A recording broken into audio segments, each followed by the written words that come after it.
Üstüme çökende bütün gücünle,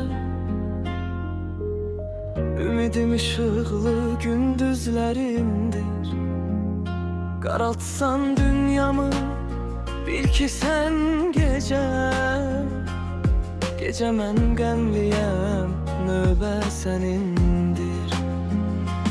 Derdimin üstüne dert getirsen de, zulmeti benimle yoldaş etsen de, bütün leylerimi alıp gitsen de, ömrün bir gecedir, növbə mənimdir.